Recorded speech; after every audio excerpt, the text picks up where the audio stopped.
What it is? What's up? Got your man in the club. Goddamn, what it is? We back. We black. Let's go. I need you to protect your mental health from them and from yourself, because sometimes you are the problem. Let's get into it. Welcome back to Growing Isn't Pretty. I'm Nilita, and today I want to talk about the fact that some of us are actually our biggest problems, babe. If your mental health feels like it's struggling, if your mental health feels like it's in the gutter, it's not in the best place, you want it to get better, you want it to be more smooth and a little bit more stable, you stopped at the right place, babe. Because I just want to say, and this is going to sound a little bit harsh, but you might be the problem. You might be the one that is causing your mental health to not be in the best place possible. And I know this was definitely true for myself. I would wallow in my depression and my anxiety a lot. Disclaimer, little caveat. If you are struggling right now with your mental health and you're watching this video thinking, my God, this girl, why is she saying this? It's so heartless. It's so horrible. Quick backstory, I have struggled with my depression and my anxiety since I was 15, 16 years old. I'm about to be 30 soon, so it's been around for a long period of time. So I definitely do feel quite qualified to say this. I've been in therapy, I've been on antidepressants 3 times. So I definitely do feel qualified to speak on this when I say that sometimes at some point, because sometimes it doesn't feel like you have a choice, so I completely understand and respect that, but at some point you have to make the choice to step away from your depression. And it isn't like I know some people are like, just be happy. First of all, shut up. Just be great, everything's amazing, oh my God, it's not that deep, don't be sad. I hate when people say that. They're just dismissing how detrimental that depression and anxiety can be for your well-being. Like, people end their lives because of this sort of stuff. So I'm saying this with compassion, with love, and also with almost like a stomach sized desperation for you to come out of this hole that you've been in. I say this with so much love in my heart. I genuinely want people to be better. I want to see people improve. I want to see people feel there's a liberating feeling that comes with saying that I don't have depression anymore, or saying that my depression is so much better than it was before, or saying that I feel good waking up in the morning and actually being excited for the day.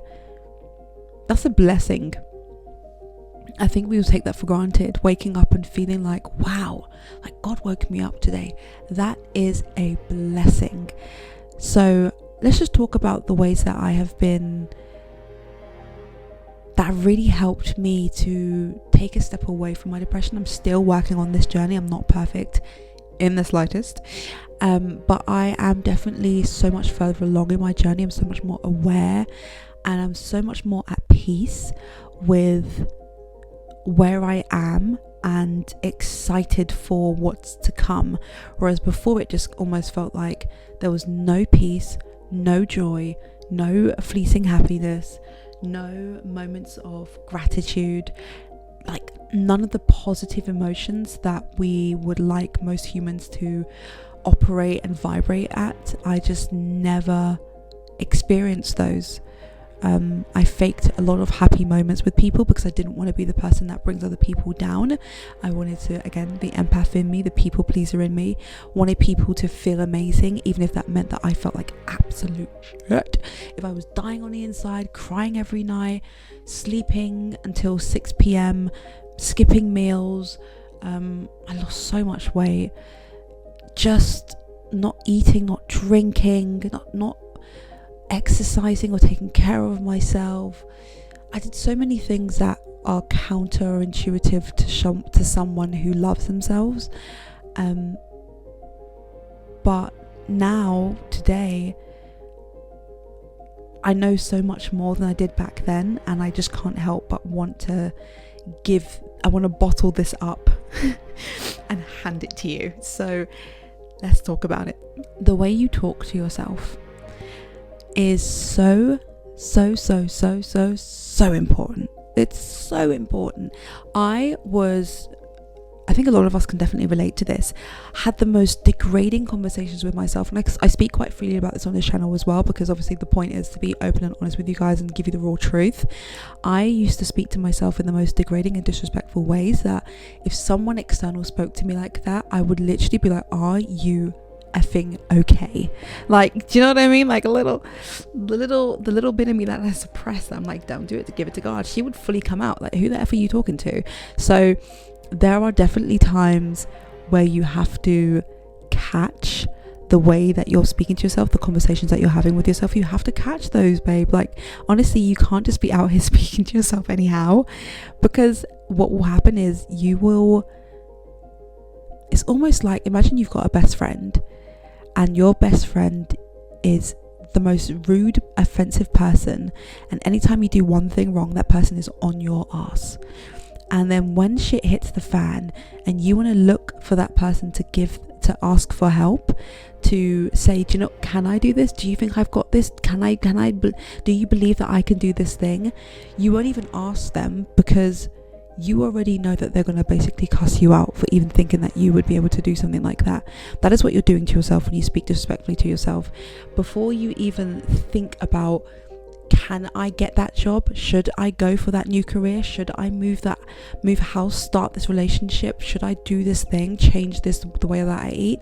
Your brain is already going to be like, no, that's stupid, that's dumb. And your self-talk kicks in. You need to catch that bitch by her hair. Excuse my French. You need to catch her. Okay, catch it, bin it, kill it. Like the advert used to say, catch it, bin it, kill it. Okay? When that talk comes up, you have to be quick with it, and you'll get quicker the more you acknowledge that that is your reality, that talking to yourself in such a disrespectful way is almost like breathing for some of us. So when you acknowledge that you're spiraling, and you can say to yourself like, oh my God, I can see that I'm spiraling, I'm going off on this tangent, it's not a positive one. 5, 4, 3, 2, 1, as Mel Robbins would say. Catch yourself, and then be like, do you know what, I'm back in the present, and say something counter to that. Like, so if you're saying to yourself, okay, I want to go for this new job, my boss just actually offered me an amazing career, a new job, new opportunity, but I don't think I can do it. Everything I do is a failure. I'm such a failure. Why would he even want to pick me? Oh my God, I'm so stupid for that. I should definitely say no. Why would you want to select me? Catch yourself. 5, 4, 3, 2, 1. Do you know what? You can do this. And let me tell you why. Because remember back in 2005 when so-and-so gave you this opportunity and you absolutely smashed it? You've got this. Do you remember that time when so-and-so needed your support and you showed up? You've got this. Somewhere in your life you have a transferable skill for everything, right? Depending on where you are in your stage of life. But I'd say like 90% of people watching this video right now, you have a transferable skill that can be applied to anything. So find it, hype yourself up, talk about that, stop focusing on the negative. They're always going to be there. Everyone else will always have something to say, so you don't need to be saying anything negative, because the world will have that for you, right? They've got you covered. So you focus on yourself, and that's it. So focus on the way that you talk to yourself. That is the first thing. When we're talking about protecting your mental health, the weight that you carry is so important. People with mental health do not have the largest capacity for external support. We don't have the largest capacity to be taking care of mum, dad, cousin, sister, auntie, brother, friend, sister-in-law, brother-in-law, niece, step-niece, cousin, auntie, pigeon, chicken, cat, cow, dog, fish. We don't have the capacity, like we genuinely do not have the capacity to raise everyone, to support everyone at the same time consistently. So with that being said, find your priorities, highlight those priorities, and focus on those alone. And honestly, it feels a bit selfish when you first start doing it. It feels like you're cutting people off, or you're taking a step back, or you're putting in small boundaries, saying people can't contact you after 9 p.m. when usually you have a friend that calls you at 3 o'clock in the morning and complains about their ex. Like, you've got to, yes, that was my reality. You have to set boundaries. I'm going to bed by 9:30. I'm in bed by 11. I'm in bed by 10. I'm in bed by 6. No one look for me. Or on Sundays, I'm not available. Like, I've literally started locking off my Sundays for external chit chatter, socials, anything like that, because I just need to reset. I need to meal prep. I need to go to the gym. I need to do all of these. I need to focus on me. If I'm going to do my hair, it's going to be on a Sunday. If I'm going to do my nails, it's going to be on a Sunday. Like, I've got things to do that are me centered, that throughout the week, Monday to Friday when I'm working, I don't have time. Saturday, usually doing something social, I don't have time. So it's like, when do you get to carve in time for just you? And I'm not talking about once a month or once a year or every quarter. I'm talking about weekly and also daily. Like, take a moment to sit down and breathe. When I wake up early in the morning, I'm starting waking up at 6:30 in the morning. I want to get down to about 5:30 ideally, but right now I'm up at 6:30. That time when the house is quiet and no one's awake and I'm in the bathroom and I'm just praising God, that is me time. That is us time, and it is a special time that I cherish. And I feel like people, especially when you have like mental health disorder, sometimes you're either in a dark bubble and you don't speak to anyone, or you're masking your sadness by being the class clown and the family Uber and, you know, the babysitter and the therapist and the doctor, and you're trying to be everything for everyone because you don't want to deal with your own shit. So I have found that you need to find your middle ground while you're healing, and that comes with carving out specific time for yourself and ensuring that you're not piling on too much onto your plate, and saying no to people. Learn to say no. It is a skill that everyone needs to have. It is not easy. Trust me when I say it is not easy to say no to people. I definitely went through a long phase of saying yes, being a yes woman for everyone around me, till I got to the point where I was physically getting sick because I was burning out my body. Like, I had no time for me, and I just had to start saying no. And it came out quite aggressive in the beginning, and I've definitely honed that no down to a gentle no. But yeah, learn to say no to people. Get comfortable with a no. Now I find it fun, but at the time it was like, oh my God, she's gonna hate me, she's never gonna talk to me again. You're gonna spiral in your mind again. 5, 4, 3, 2, 1. Catch yourself, remind yourself, look, they will live, they'll figure it out.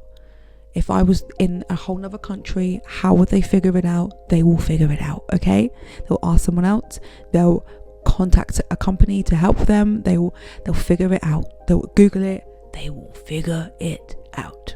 Another point when we're talking about protecting your mental health is letting go of your past. Okay, you might be clinging onto past experiences, lived or, you know, things that have happened by other people and that you've experienced through other people. You might have past experiences that you have taken on as if it's your second skin, as if it's your narrative, as if it's something that you can't put down.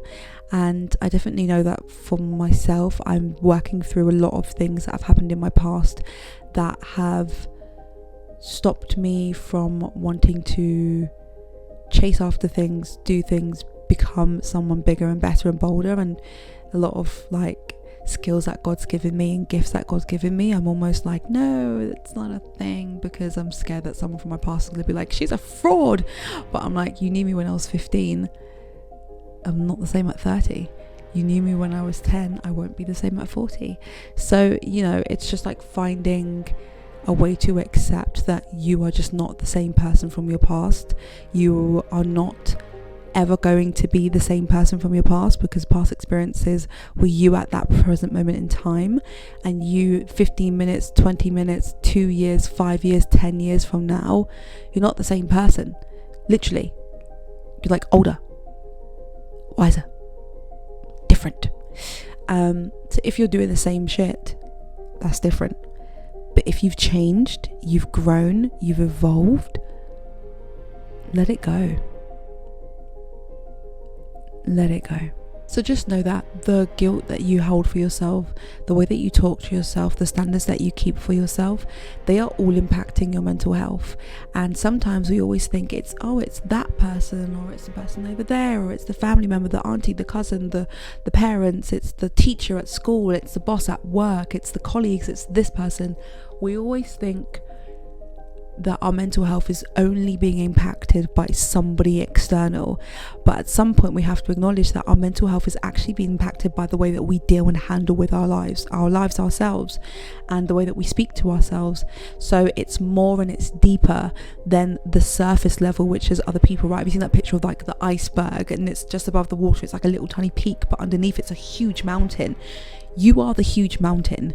Everyone else external, everything else externally is a little peak, right? So the way that you speak to yourself, it teaches you. Everyone's heard that saying, right? You teach people how to treat you. It's because when you speak to yourself in a respectful way, when you deal with yourself and handle yourself in a respectful, when you have high standards for yourself and you meet them, you teach other people how to come and approach you. So when those people approach you, when they cross a boundary, you're very comfortable saying, do you know what, I don't appreciate you speaking to me like this, because I don't speak to myself like that, so I wouldn't expect it from other people. And it's like you're setting the standard for the world. If the world gets to see a day in your life, would they be like, this is a respectful person, she deserves respect, she deserves love, and she deserves all the good things? Or would she be like, that person hates herself, right? So think of it like that. I've definitely started viewing my life as if I've got like cameras on me 24/7. I'm in like Keeping Up with the Kardashians or something, where it's like, hey you guys, like I'm in my brain, I'm like, imagine you have a whole camera crew around you. How would you behave? Be her 24/7. Be her 24/7. I'll see you in the next video. I love you, and until next time, besitos.